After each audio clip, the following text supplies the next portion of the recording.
자, 다 같이요. 시작. 그러므로 말미암아 죄가 세상에 들어오고 죄로 말미암아 사망이 들어왔나니 이와 같이 모든 사람이 죄를 지었으므로 사망이 모든 사람에게 이르렀느니라. 아멘. 자, 기도하겠습니다. 사랑의 하나님 아버지, 하나님께서 사랑하시는 우리가 함께 모여 예배할 수 있도록 은혜를 베풀어 주심에 감사합니다. 예배를 통해 영광 받아 주시고 선포된 말씀으로 하여금 하나님의 사랑과 배려가 깨달아지고 성령의 따스함이 느껴지는 역사가 있게 하여 주시옵소서. 귀하신 이름 우리 주 예수 그리스도 이름으로 기도하옵나이다. 아멘. 자, 오늘 말씀 제목 한번 읽어볼게요. 시작. 네, 하나님의 사랑과 배려라는 제목으로 오늘 말씀을 듣도록 하겠습니다. 예배 가운데 하나님의 은혜가 내려지기를 기도합니다. 여러분, 성탄절의 주인공이 있어요. 성탄절의 주인공 누구죠? 그렇죠. 성탄절의 주인공은 내가 아니고 내가 사랑하는 여자친구, 남자친구가 아니고 누구예요? 예수님입니다. 목사님이 오늘부터 4주간 우리를 위해 나셨다. 뭐라고요? 우리를 위해 나셨다라는 시리즈 설교를 통해서 예수님을 묵상할 거예요. 그 예수님을 묵상하는 12월을 통해서 우리가 조금 예수님을 좀 기뻐했으면 좋겠습니다. 그리고 성탄절에도 좀 우리가 그 우리를 구원하시기 위해서 이 땅에 오신 예수님을 조금 생각했으면 좋겠습니다. 여러분, 각 나라별로 대표하는 무리가 있습니다. 각 나라별로 대표하는 무리가 있습니다. 우리는 흔히 이 무리를 뭐라고 하냐면요, 국가대표라고 해요. 국가대표 다 알죠? 국가대표 모르는 친구들은 없을 거예요. 각 국가대표가 올림픽이나 월드컵 등등의 무대에서 각종 경기를 진행을 합니다. 국가대표가 경기를 진행할 때 우리가 중요한 특징 한 가지를 찾아볼 수가 있는데요. 그것은 바로 연합입니다. 자, 뭐라고요? 연합입니다. 이 연합은요, 국가와 국가대표 그리고 국민, 국가, 국가대표, 국민 이 세 가지가 하나됨을 일컫습니다. 이것을 이제 연합이라고 하는 거예요. 그래서 사람들은요, 자신의 국가대표를 응원하는 것을 마치 국가와 국민인 자신을 응원하는 것처럼 여깁니다. 그렇죠. 그래서 국가대표가 경기할 때 우리가 가만히 있지 않고 뭐 하죠? 응원하잖아요. 그렇죠. 또 사람들은 국가대표가 경기에서 승리하면 이 승리를 어떻게 여겨요? 국가의 승리와 자신의 승리로 여깁니다. 그렇죠. 그리고 패배하면 어떻게 해요? 그것이 마치 내 패배인 것 마냥, 나라 패배인 것 마냥 그렇게 여기죠. 그래서 어떻게 해요? 어떤 경기에서 이기면은 막 되게 좋아하는데 패배하면 어떻게 해요? 눈물을 흘리기도 하죠. 그렇죠. 자, 그래요. 이처럼 세상에는 이와 같은 연합된 원리가 적용되어 있습니다. 그런데 세상에는 이러한 연합 원리뿐만 아니라 아담과 모든 인간 이런 연합 원리도 적용되어 있습니다. 그렇다면 아담과 모든 인간 이런 연합의 원리는 무엇을 말하는 것인지 우리가 한번 살펴보도록 하겠습니다. 여러분, 제가 2달 전에 겨울옷 목폴라 니트 보라색 한 벌을 구매하게 됐어요. 목사님이 옷을 굉장히 좋아해요. 제가 굉장히 은근히 패션합니다. 빨주노초 파란보, 옛날에는 그 옷을 사면은요, 만약에 티셔츠를 사잖아, 그럼 빨주노초 파란보를 삽니다. 그 목폴라 사면은 빨주노초 파란보를 다 사요. 근데 지금은 그렇게 할 수가 없어가지고 그 중에서도 내가 뭔가 하나가 정말 갖고 싶다 그래서 선택했던 게 보라색이에요. 근데 보라색을 구매를 했는데 이 옷이 너무 냄새가 나는 겁니다. 그래서 이거를 빨래를 하기 위해서 세탁기에 넣었습니다. 그래서 세탁기 안에 있던 빨래랑 다 같이 돌렸는데 세탁을 마치고 옷을 꺼내는 순간 머리가 하얘졌습니다. 순간 멍했습니다. 왜 그랬을까요? 함께 세탁했던 수건이며 옷, 양말 등등 모든 것이 보라색으로 물들은 거예요. 보라색 옷이 굉장히 많이 생기게 됐습니다. 여러분 필요하신 분 있으면 이야기하세요. 보라색 좋아하시는 분은 제가 갖다 드릴게요. 그런데요, 아담과 모든 인간의 연합 원리가 이와 같아요. 보라색 옷 한 벌이 그 안에 있는 모든 옷을 물들였던 것처럼 아담의 영향으로 인해 모든 인간이 영향을 받게 되는데 아담의 영향으로 인해 모든 인간이 영향을 받게 되었는데 이것이 바로 아담과 모든 인간의 연합 원리입니다. 오늘 우리가 함께 읽은 본문을 보면은요, 한 사람이라는 우리가 단어를 찾아볼 수 있습니다. 여기서 한 사람 누굴까요? 누가 이야기했어? 누구지? 맞아요. 아담이에요. 한 사람은 아담을 말합니다. 근데 여러분 아담이 누굴까요? 어? 태초에 인간. 또 아담이 누굴까요? 여러분 잘 알고 있잖아요. 빨리 대답해 보세요. 생각만 하지 말고 말을 하세요. 생각한 거는 아무것도 도움이 안 됩니다. 말을 해야지 그게 신앙에 도움이 됩니다. 자, 말을 해보세요. 아담이 누굴까요? 여러분 잘 알고 있다고 들었는데 아담이 누굴까요? 또 아담. 아담 모르는 거 아니죠? 모르는 거 아니죠? 아담 모르는 거 아니죠? 그래요. 아담은 하나님께서 창조하신 최초의 인간인가 아울러 모든 인간의 조상입니다. 자, 모든 인간의 조상입니다. 그래서 우리가 기독교도 옛날에 기독교에서 이런 유머가 있었어요. 니네 할아버지가 누구야? 그러면 아담이에요. 이런 유머가 있었어요. 그 아재 개그인데 여러분들은 그런 이야기 하지 말고 그냥 알고 있으면 됩니다. 자, 어쨌든 하나님께서는 아담을 창조하시고 아담과 계약을 맺으세요. 어떤 계약을 맺었을까요? 우리 창세기 2장 16절과 17절 말씀 한번 읽어보도록 할게요. 자, 우리 다 같이 읽어보겠습니다. 자, 시작. 그 사람에게 명하여 이르시되 동상 각종 나무의 열매는 내가 임의로 먹되 선악을 알게 하는 나무의 열매는 먹지 말라. 내가 먹는 날에는 반드시 죽으리라 하시니라. 아멘. 이 말씀은요, 하나님께서 아담을 창조하시고 아담과 계약을 맺으시면서 말씀하셨던 계약의 내용입니다. 그런데 이 계약은요, 아담에게만 적용되는 계약이 아니라 아담의 후손인 모든 인간에게도 적용되는 계약이었다라는 거예요. 그리고 계약의 핵심은 뭐냐면, 계약의 핵심 잘 들으세요. 계약의 핵심은 뭐냐면 하나님의 말씀에 순종하지 않으면 너희가 죽음의 존재로 전락된다라는 거예요. 누구 말씀에 순종하지 않으면? 하나님 말씀에 순종하지 않으면 죽음의 존재로 전락된다라는 거예요. 그러니까 우리가 하나님 말씀에 순종하고 순종하지 않는 게 이거예요. 단순히 도덕적인 문제가 아니라는 거예요. 이게 굉장히 아담에게 주셨던 그 계약 내용대로 행하지 않았을 신 어떤 존재가 된다고요? 죽음의 존재로 전락된다는 것이 계약의 내용입니다. 훗날 아담이 그런데 이 하나님과 맺은 계약을요 파기합니다. 파기해요. 그 결과 아담은 죽음의 존재로 전락하게 되죠. 그런데 아담뿐만 아니라 그의 후손인 모든 인간도 죽음의 존재로 전락하고 맙니다. 이 모든 인간이 죽음의 전제로 전락했다는 이 전제 안에는요, 여자의 뱃속에서 이미 탄생한 사람과 앞으로 탄생하게 될 등 모든 사람을 의미하는 거예요. 그러니까 오늘날 우리는 모두 죽음의 전제로 전락되었다라는 거예요. 이거는 어느 누구도 반박할 수가 없습니다. 그래서 로마서에서 이런 말씀이 있어요. 너희가 죽음의 존재라는 것을 반박할 수 있는 사람 있느냐? 아무도 없다라고 그렇게 하나님께서 말씀하고 계십니다. 여러분, 우리가 예수님을 믿는 것의 시작은 뭘까요? 그냥 예수님을 믿는 게 아니고 내가 죽음의 존재로 전락했습니다. 하나님, 제가 그런 존재입니다라는 사실을 인정할 때 믿음이 생기는 겁니다. 인정할 수 있는 우리 모두가 되었으면 좋겠습니다. 자, 이처럼 아담의 영향으로 인해 모든 인간이 영향을 받게 된 것이 바로 아담과 모든 인간의 연합 원리입니다. 그리고 본문에는 이 연합 원리가 이렇게 언급되어 있습니다. 자, 우리 12절 말씀 다 같이 한번 읽어보겠습니다. 자, 읽어볼게요. 시작.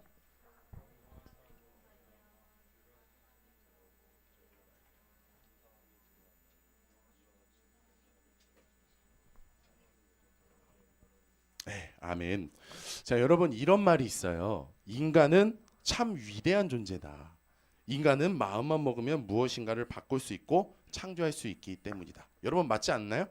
그렇죠? 이런 면에서 인간은 참 위대한 존재입니다. 물론 맞는데요. 근데 틀리기도 합니다. 왜냐하면 인간이 해낼 수 있는 일들이 참으로 많지만 그렇다고 해서 모든 일들을 해낼 수 있는 것은 아니기 때문이에요. 자, 그런데 인간이 할 수 없는 일 중 하나가 바로 뭐냐면요, 아담과 모든 인간의 이 연합 원리를 바꾸거나 없애는 것은 할 수 없다라는 거예요, 인간이. 그러니까 이런 거죠. 아담으로 인해 모든 사람이 죽은 존재로 전락됐다 그랬잖아요. 근데 이거를 수정하거나 없앨 수 있는 인간이 있다는 거예요, 없다는 거예요? 없다라는 것이죠.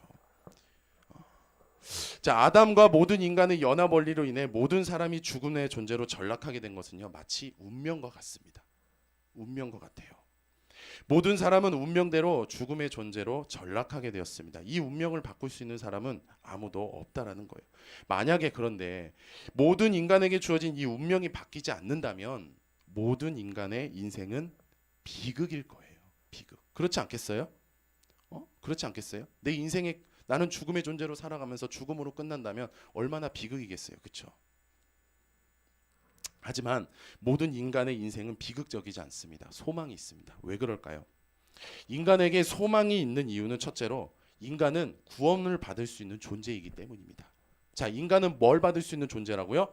구원을 받을 수 있는 존재이기 때문입니다. 자, 우리 로마서 5장 19절 말씀 다 같이 한번 읽어보도록 할게요. 자, 읽어봅니다. 시작.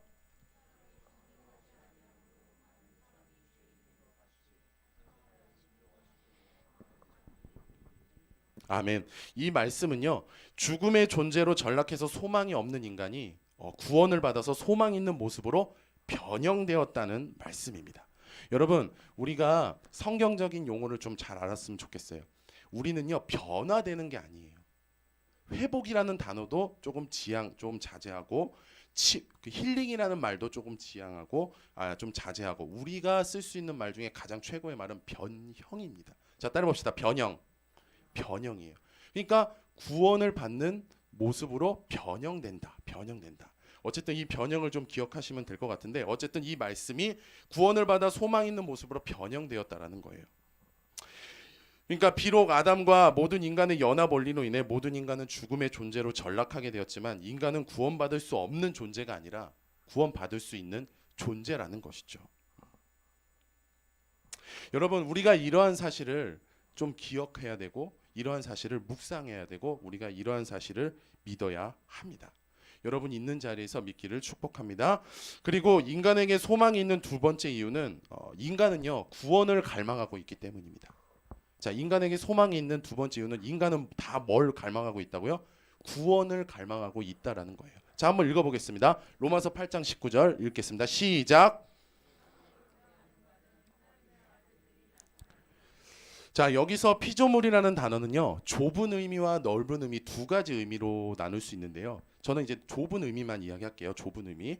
자, 이 피조물이라는 단어의 좁은 의미는요, 죽음의 존재로 전락한 모든 인간을 의미합니다. 그리고 여기서 그 다음에 하나님의 아들들이 나타나는 것이니 이 말의 결론만 이야기하자면 이 말은 구원을 말하는 겁니다. 여러분, 구원이 뭘까요? 근데 구원이 뭘까요?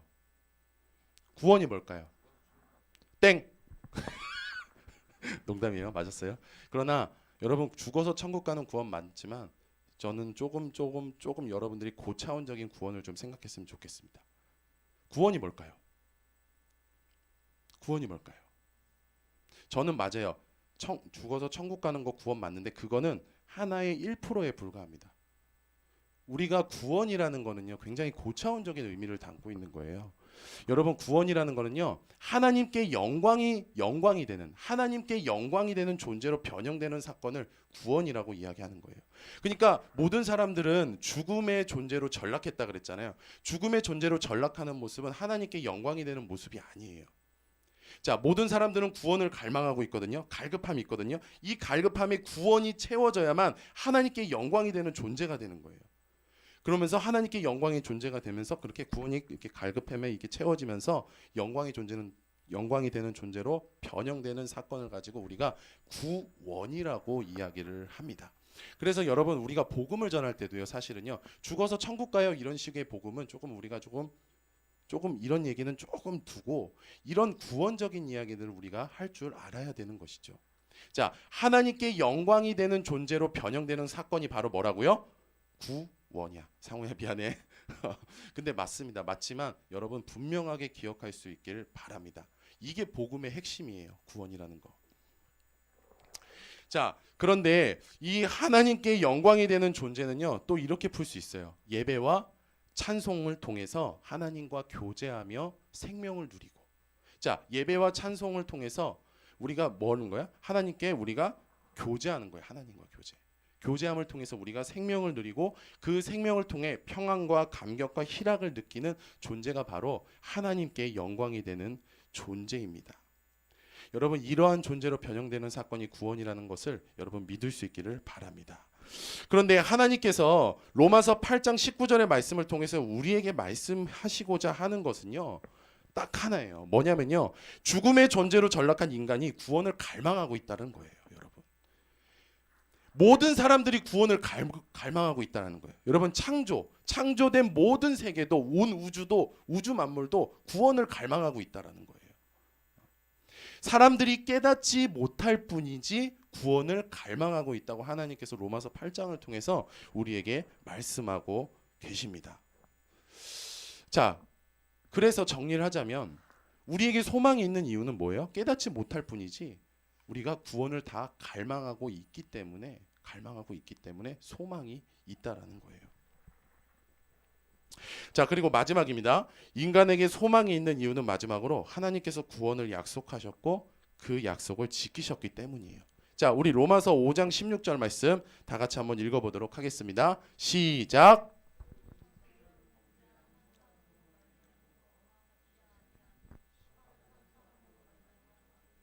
쓰니 은사는 많은 범죄로 말미암아 의롭다 하심의 이름이니라. 아멘.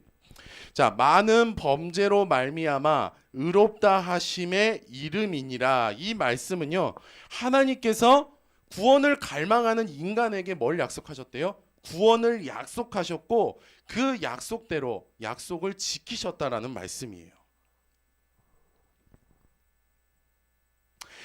하나님께서 죽음의 전제로 전락한 인간을 그냥 내버려 두지 않으셨다는 거예요. 구원을 갈망하고 있기 때문에 구원을 계획하셨고 약속하셨고, 그래서 그 약속을 이루셨다라는 것이죠. 그런데 하나님께서 구원을 약속하시면서 언급하신 대상이 있습니다. 누굴까요? 자, 하나님께서 우리에게, 인간에게 구원을 약속하시면서 언급하신 대상이 있었습니다. 어떤 한 대상을 통해서 구원을 해주시겠다고 약속하셨어요. 그분이 누굴까요? 예수님인데, 맞는데 저는 이렇게 표현하고 싶습니다. 구원주. 자, 따라봅시다. 구원주. 즉 하나님께서는 구원주를 통해서 구원을 갈망하는 인간들을 구원할 것이라고 약속하셨습니다. 그리고 구원주를 통해서 약속을 성취하셨습니다. 만약에 하나님께서 구원하시는 사건이 발생하지 않았다면 죽음의 존재로 전락한 인간은 구원받을 수 없는 존재일 뿐더러 구원을 갈망할 수도 없었을 것입니다. 즉 모든 인간은 소망이 없는 인생이 될 수밖에 없었을 거예요. 하나님께서 구원주를 통해 주실 구원을 약속하셨고 그 약속대로 구원을 하셨기에 모든 인간이 구원받을 수 있는 존재가 된 것이고 구원을 갈망하게 된 것입니다. 그렇습니다. 인간에게 소망이 있는 이유, 죽음의 존재로 전락할 수밖에 없는 운명을 가진 인간에게 소망이 있는 이유는 인간은 구원받을 수 없는 존재로서 구원을 갈망하고 있고 또 하나님께서 구원주를 통해서 구원을 약속하셨고 그 약속을 지키셨기 때문입니다. 이처럼 하나님께서는 소망이 없는 우리에게 소망이 있게 해주셨다라는 거예요. 하나님께서 오늘날 우리에게 소망이 있게 해주신 것은요, 우리를 향한 하나님의, 자 따라해봅시다, 사랑이고 배려다. 우리를 향한 사랑이고 배려입니다. 우리가 소망이 없는 인생을 살아가고 있지만 우리가 그렇게 소망 있게 해주신 것은 우리를 향한 하나님의 사랑이고 배려라는 거예요. 자, 오늘날 하나님의 사랑과 배려를 느끼고 기억하며 산다는 것은요, 참으로 기쁘고 행복한 일입니다. 왜냐하면요, 하나님의 사랑과 배려를 느끼고 기억할 때 우리 인생에, 우리 마음에, 우리 생각에 세상이 줄 수 없는 성령의 따뜻함을 느낄 수 있기 때문이죠. 많은 사람들은 유튜브를 통해서, 사람을 통해서 위로를 받고자 합니다. 하지만 그 위로는요, 하나님께서 말씀하신 그런 위로가 아니죠. 세상의 위로죠. 세상의 위로로 우리의 마음을 채울 수는 없습니다. 하나님께서 부어주시는 위로를 통해서 그것을 누리고 느낄 수 있어야만 우리의 그 마음이 채워지는 거거든요. 그런데 그것은요, 하나님의 사랑과 배려를 느끼고 기억할 때 성령의 따스함이 우리에게 전해지면서 위로로 다가온다는 사실을 우리 친구들이 기억했으면 좋겠습니다. 우리가 하나님의 사랑과 배려를 느끼고 기억할 수 있도록 은혜를 베풀어 주실 수 있으신 분은 하나님밖에 없습니다. 하나님께 이러한 은혜를 베풀어 달라고 기도했으면 좋겠습니다. 기도하면 하나님의 사랑과 배려를 느끼고 기억할 수 있도록 은혜를 베풀어 주실 것이고, 그렇게 되면 하나님의 사랑과 배려를 느끼고 기억하게 될 것입니다. 그리고 스트레스가 가득하고 분주한 일상에서 성령의 따스함을 느낄 수 있게 될 것입니다. 목사님은 그렇게 살고 있어요? 네, 저는 날마다 느껴가고 있습니다. 여러분, 제가 느끼고 있는 걸 여러분도 느꼈으면 좋겠습니다. 그래서 매 순간 하나님께 기도하기 힘써서 성령의 따스함을 느끼며 살아갈 수 있는 우리가 될 수 있기를 우리 주 예수님의 이름으로